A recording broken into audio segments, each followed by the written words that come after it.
وہ جو آپ نے مثال دی وہ ایگزیکٹلی ان کے اوپر صادق آتی ہے. وہ ہوا کیا صابر بھائی, اس کو ذرا سمجھنا پڑے گا. میں تھوڑا آپ کا 1 منٹ لے لوں تو اگر آپ اجازت دیں. ہوا یہ کہ انہوں نے ٹرمپ کے لیے جال بچھایا تھا, ڈیکوائز لگائے تھے کہ ٹرمپ آئے گا خوش ہو کے. اب ہر وقت آپ کا ریسلنگ دیکھنے کو دل نہیں کر رہا ہوتا, کبھی کبھی آپ کوئی اور سٹوری بھی دیکھنا چاہتے ہیں, کچھ اور بھی ٹی وی کے اوپر دیکھنا چاہتے ہیں. ٹرمپ کو ریسلنگ بہت پسند ہے, موسیقی بھی سننا چاہتے ہیں. جب سے وہ آیا آپ اس کو ریسلنگ دکھا رہے ہیں, کبھی آپ انڈیا سے لڑ رہے ہیں, کبھی ایران سے لڑ رہے ہیں, کبھی افغانستان سے لڑ رہے ہیں, کبھی آپ موسیقی بھی سننا چاہتے ہیں, امن میں بھی رہنا چاہتے ہیں. ٹرمپ کے اپنے امریکہ میں بھی پنگے ہیں. انہوں نے یہ جال بچھایا تھا کہ ٹرمپ انوالو ہو جائے گا آگے فٹافٹ, اور ہم ایک دفعہ پھر اس کی بات مان کے آسان چڑھا دیں گے, ہمارے ٹرمپ کے ساتھ جو تعلقات ہیں وہ کنکریٹ ہو جائیں گے. مزید ٹرمپ نے توجہ نہیں دی, انہوں نے گھاس ہی نہیں ڈالی. وہ اس لیے کہ ٹرمپ کا وہاں پنگا امریکہ میں عجیب و غریب پڑا ہوا ہے. وہ امریکہ میں تحریک چل رہی ہے کہ نو کنگ موومنٹ, کہ کوئی بادشاہ نہیں ہے, بادشاہت نہیں چلے گی یہاں پہ نا. تو وہ ان کی نو کنگ موومنٹ چل رہی ہے, اور اس پہ ٹرمپ کو وہاں پہ بھی پنگا ہے. وہ جون سے کام شروع ہے, بہت تیز ہو گیا وہاں پہ. کوئی پتہ نہیں, کچھ لوگ کہہ رہے تھے 5 ملین سے زیادہ, اور کچھ رپورٹیں آ رہی ہیں 7 ملین سے زیادہ بندہ امریکہ میں نکلا ہے. اچھا, ان کو جب ٹرمپ نے گھاس نہیں ڈالی اور یہاں پہ جنرلی لڑائی شروع ہو گئی اور نقصان شروع ہو گیا, ایک دم ہر طرف سے شروع ہو گئے, تو پھر انہوں نے کہا مذاکرات کرتے ہیں. پھر ٹائم گزر گیا تھا, پولوں کے نیچے سے پانی بہت زیادہ نکل گیا تھا, بد اعتمادی پیدا ہو گئی تھی. پھر ان کو جا کر دوسرے ملکوں کو بیچ میں ڈال کر یہ معاملات مذاکرات والے کرنے پڑے. دیکھیں, بات یہ ہے کہ ہم 45 سال سے جنگ بیچ رہے ہیں. 45 سال سے ہماری جو پولیٹیکل کلاس ہے وہ 45 سال سے کہہ رہی ہے وہ کہ یہ آپ کام نہ کریں, ہم امن بیچیں, پیس بیچیں, تو اس سے زیادہ سیاحت لے آئیں, سیاحت انویسٹمنٹ لے آئیں, کاروبار کریں, سب کچھ کریں. یہ میرے سامنے شرائط پڑی ہیں. دونوں ممالک اس بات پر متفق ہیں کہ سرحدی علاقہ پتن, تورخم, غلام خان, ہر قسم کی فائرنگ یا اشتعال انگیزی فوری طور پر بند کی جائے, یعنی کہ دو طرفہ ہے. دو طرفہ, ٹھیک ہے جی. تو یہ آپ نے مان لیا. پھر یہی مطالبہ کیا جا رہا تھا کہ ایک مشترکہ سرحدی رابطہ مرکز قائم کیا جائے جو دونوں ممالک کے فوجی افسران کے درمیان براہ راست رابطہ کرے گا. اس کے بعد آگے ہے کہ افغانستان اس بات کی یقین دہانی کراتا ہے کہ اس کی سرزمین کسی بھی ایسے گروہ کو استعمال نہیں کرنے دے گا جو پاکستان کے خلاف ہے کارروائیاں کرے گا. پاکستان اس کے جواب میں یقین دہانی کے بدلے پاکستان اس یقین دہانی کے بدلے افغان مہاجرین کے ساتھ انسانی اور اسلامی اصولوں کے مطابق تعاون جاری رکھے گا.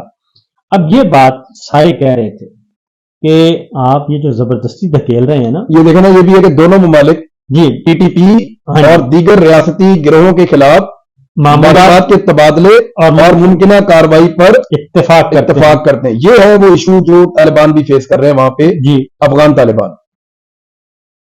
اور پھر اس کے بعد آپ نے اسد کیسر صاحب کو سنا ہوگا, محمود خان اطیری صاحب کو سنا ہوگا, عمران خان صاحب. تو عمران خان کیا کہہ رہا تھا, وہ یہی کہہ رہا تھا بلکہ میں اس سے ایک سٹیپ اور آگے جا رہا تھا کہ آپ مقامی قبائل کو بھی شامل کریں تاکہ یہ قصے ختم ہو.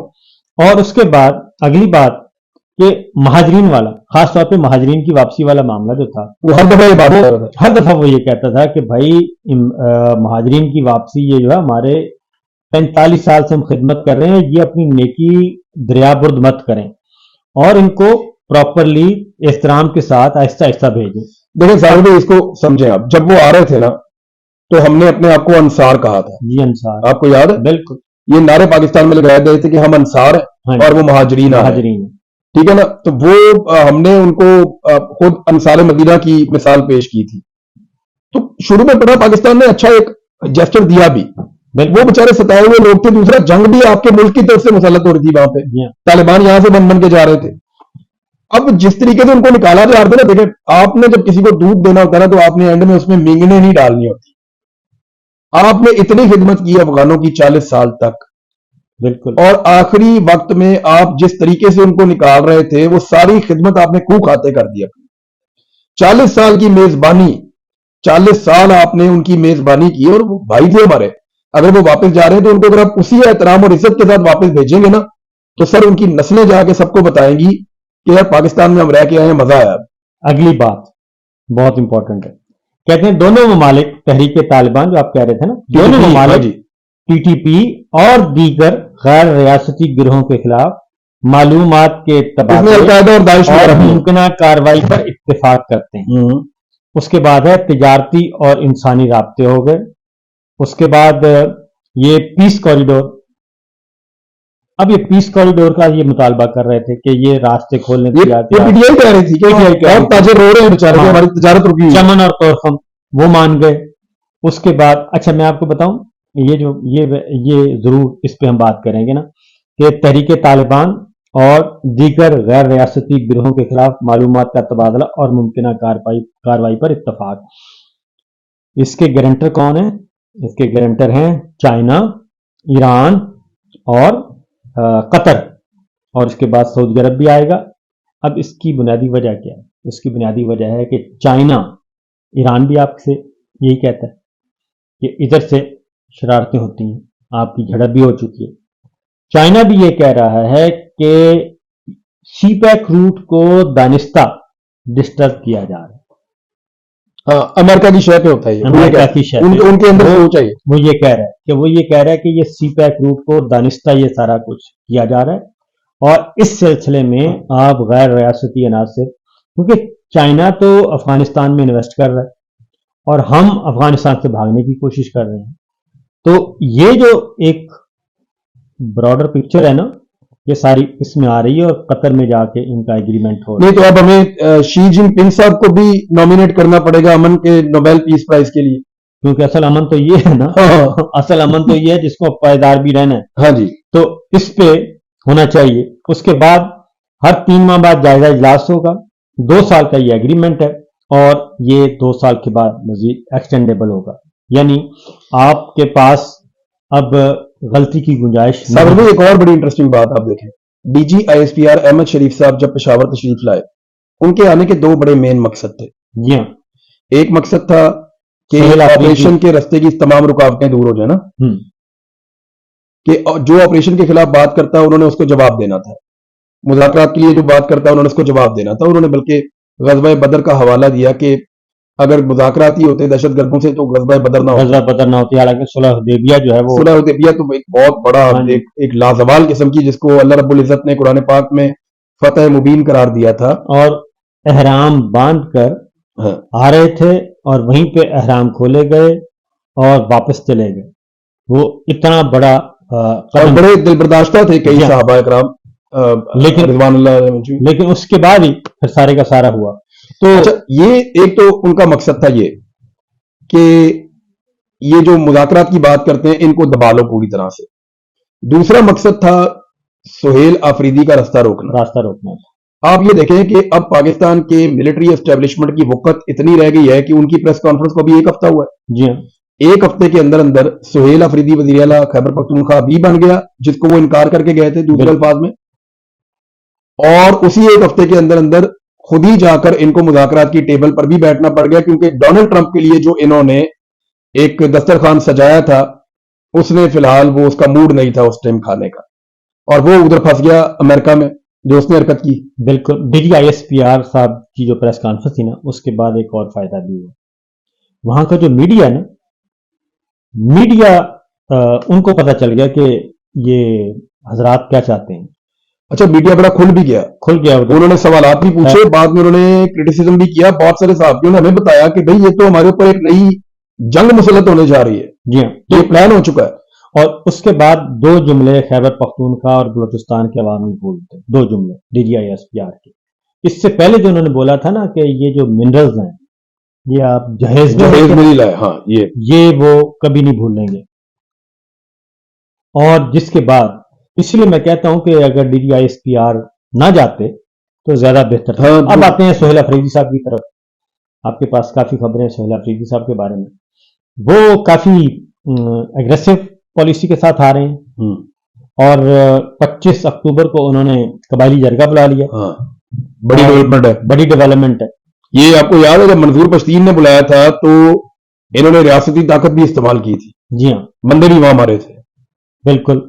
اور اس میں ایک اور چیز بھی آپ کو خبر دے رہا ہوں کہ انہوں نے چیف سیکرٹری اور آئی جی صاحب دونوں کو یہ ہدایات دی ہیں فیڈرل گورنمنٹ نے کہ سہیل آفریدی صاحب کو آپ چلنے نہ دیں اور ان کو بیوروکریٹیکلی جو ہوتی ہے ریڈ ٹیپ اس میں آپ ان کو الجھائیں، اتنا الجھائیں کہ ان کی جو پبلک میں یہ میسج ہے کہ ان کی ریٹ نہیں ہے، اور اصل جو ہے وہ آپ کی بیوروکریسی ہے، اور بیوروکریسی جو ہے اسلام آباد سے لیتی ہے. اس لیے یہ نون لیگ کے جو ہارے ہوئے لوگ ہیں ان کے ساتھ جڑ جائیں. یہ بات انہیں پتا ہے سہیل آفریدی وغیرہ کو، وہ اس کے اوپر کام کر رہے ہیں ابھی، کیونکہ ہم یہاں ڈسکلوز نہیں کریں گے. جی ہاں، میرے پاس انفارمیشن ہے کہ وہ اس پہ کیا کام کر رہے ہیں. آنے والے دنوں میں وہ ان کو سرپرائز دیں گے، یہ ان کو دیں گے.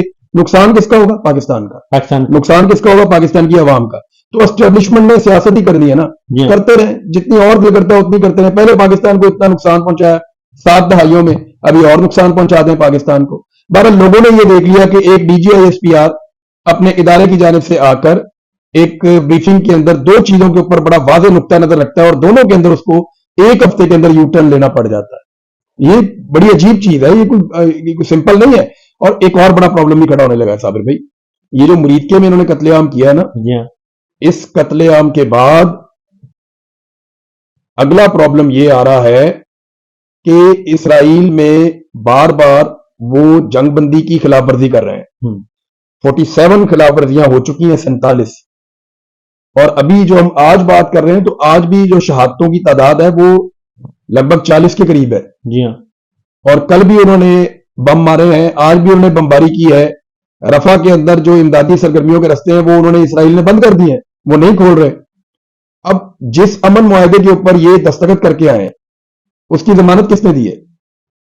یہ اب پوچھا جائے نا شہباز شریف سے کہ جناب سب سے زیادہ تو آپ لوگ اس کے اوپر لاشیں بچا رہے تھے، یہ کلیم کر رہے ہیں نا. اب دیکھیں نا، اب جواب مانگنا ہے پاکستانیوں نے تو وہ مانگے نا جا کے جناب محترم طاہر اشرفی صاحب سے کہ جناب آپ تو کھڑے ہو کر کہہ رہے تھے کہ وہاں مٹھائیاں بٹ رہی ہیں، تو یہاں پہ کیا ہو رہا ہے؟ اب آپ مجھے بتائیں، مسجد اقصیٰ میں کوئی مسلمان اپنی مرضی سے نماز پڑھ سکتا ہے؟ کچھ بھی نہیں سر، وہاں پہ کوئی چینج نہیں آئی. تو وہاں جو مٹھائی بانٹی گئی ہے وہ کس نے بانٹی ہے، کیوں بٹوائی ہے، کس طریقے سے بٹوائی ہے، ویڈیو کیسے بنوائی گئی ہے، ہم سارا کچھ جانتے ہیں. کوئی 70,000 لاشیں کسی کے گھر میں پڑی ہو تو وہ مٹھائیاں نہیں کھا رہا ہوتا صابر بھائی. وہ بچوں کا انسٹنٹ ریئیکشن ہوتا ہے کسی چیز کے اوپر، لیکن اس کو آپ ایک سمبولکلی اٹھا لینا اس چیز کو، وہ تو بہت خوش ہیں، آپ کیوں پریشان ہیں بھائی؟ کیا جتنی لاشیں گر گئیں، 70,000 جو فلسطینی بھی شہید ہوئے، اب اسپین کہتا ہے کہ ان کو معافی نہیں ہونی چاہیے، اٹلی کہتا ہے ان کو معافی نہیں ہونی چاہیے. دنیا کے کئی ممالک کے سربراہ جو غیر مسلم ممالک ہیں وہاں پہ وہ کہتے ہیں جی جینوسائیڈ کی معافی نہیں ہو سکتی. وہ کہتے ہیں آپ اس کے اوپر ٹرائل کریں، وہ یہ کہتے ہیں، پوری دنیا کے ممالک یہ کہتے ہیں. پاکستان کہتا ہے جو ہو گیا سو ہو گیا، آگے بڑھو. آگے بڑھیں. اور یہ بھی نہیں پتا کہ فلسطین کو ایک ریاست تسلیم کیا جائے گا یا نہیں، کچھ یہ دستخط کر کے آگے گارنٹر کو ہے کس کا، یہ جا کر پوچھیں گے، کس سے سوال کریں گے کہ جناب یہ لاشیں گر رہی ہیں، آپ نے تو جنگ بندی کروائی تھی، ہم نے دستخط کیے، بتائیں ذمہ دار کون ہے؟ سر یہ ذمہ دار کا تو ہمیں بہت اچھی طرح اندازہ ہے کہ سارا ہے کاسمیٹکس میئرز ہیں، اس کے علاوہ حقیقت میں کچھ بھی نہیں ہے. آخری سوال اور اس کے بعد ہم نے پھر آگے کام کے آپ نے نکلنا ہے، وہ یہ کہ مرید کے اور ٹی ایل پی میری اطلاع کے مطابق اب یہ ایک دوسرے کے ملبہ ڈالنے کی کوشش کر رہے ہیں.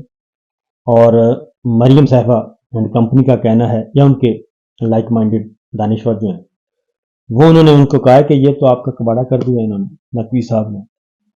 سر دیکھیں کام ڈالا ہے نقوی صاحب نے اور آئی جی اسلام آباد نے، اور ان کے ساتھ جو پولیس والے کہتے ہیں جی گولی ہم نے نہیں چلائی، پولیس کہتی ہے گولی چلانے دوسرے لوگ آئے تھے انہوں نے گولی چلائی، ہم نے گولی نہیں چلائی. تو ان کو جو ڈیل کیا ہے وہ محسن نقوی نے کیا ہے. پنجاب حکومت نے سہولت کاری کی ہے، ان کو یہ نہیں پتا تھا کہ یہ اتنی بڑی کاروائی ہو جائے گی، لیکن بڑی چالاکی سے انہوں نے، مجھے مریم نواز سے ہمدردی کوئی نہیں ہے کیونکہ وہ وزیر اعلیٰ ہی نہیں ہے، اس کے پاس تو مینڈیٹ ہی نہیں ہے، تو وہ تو چوری کر کے آ کے وہاں بیٹھی ہوئی ہے نا. لیکن اس سارے معاملے میں شہباز شریف صاحب نے جو ایک میٹنگ رکھی تھی اس میں بڑی باریکی سے ملٹری اسٹیبلشمنٹ نے مریم نواز کی تعریفیں کر کے سارا ملبہ اس پہ ڈال دیا. انہوں نے کہا جناب کہ یہ تو دیکھیں نا پنجاب حکومت کی تکلیف کریں، سارے ہارڈ اسٹیٹ بن جائیں، دیکھیں انہوں نے کیسے نمٹا ہے. اور بھائی پولیس کہتی ہے ہم نے بندے نہیں مارے، پولیس کہتی ہے ہم تو آنسو گیس چلا رہے تھے، ہم نے بندے نہیں مارے، بندے کسی اور نے مارے. اب یہ کیا جس نے بھی ہے وہ ہم سب جانتے ہیں، محسن نقوی وزد ہے. اور آئی جی اسلام آباد کو اسپیشلی وہاں پہنچایا گیا، کچھ اور آفیسر ہیں جن کو اسپیشلی وہاں پہنچایا گیا، اور یہ قتل عام ہوا ہے، اس سے آپ آنکھیں بند نہیں کر سکتے. لیکن یہ مریم کے کھاتے میں ڈالا جا رہا ہے. ان کے اندر بھی اس بات کے اوپر ایک تذبذب ہے کہ یہ ہمارے ساتھ ہو کیا رہا ہے. آپ نے دیکھا 2-3 دن تک تو وہ چپ رہے ہیں،